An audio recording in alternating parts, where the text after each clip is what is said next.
Praise the lord అండి. Good morning. బాగున్నారు కదా? దేవుని మాటల కొరకు ఉదయకాల సమయంలో ఎదురు చూస్తున్నారా? ప్రతిరోజు వేగిరాని లేచి దేవుని మాటల కొరకు ఆశ కలిగి ఎదురు చూస్తూ మరి ఉదయకాల సమయంలో ఆ మాటలు ధ్యానిస్తూ బలంగా ముందుకు సాగుతున్నాం కదా.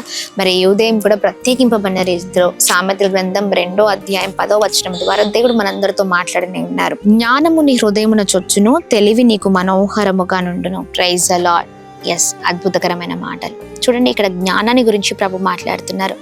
జ్ఞానము, ఎవరి జ్ఞానము?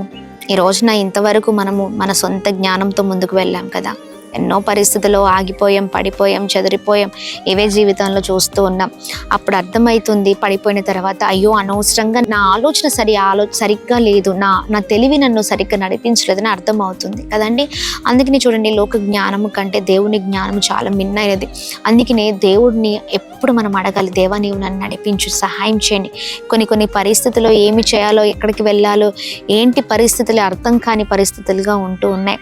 కానీ నీ పిల్లల్ని నడిపించాలన్నా, నీవు నీ భార్యని నడిపించాలన్నా, భర్తను నడిపించాలన్నా దేవుని జ్ఞానం నీకు అద్భుతకరంగా సహాయకరంగా ఉంటుంది. ప్రియ సహోదర సహోదరి, ఖచ్చితంగా ఆయన మార్గము, ఆయన జ్ఞానము అద్భుతంగా ఉంటుంది.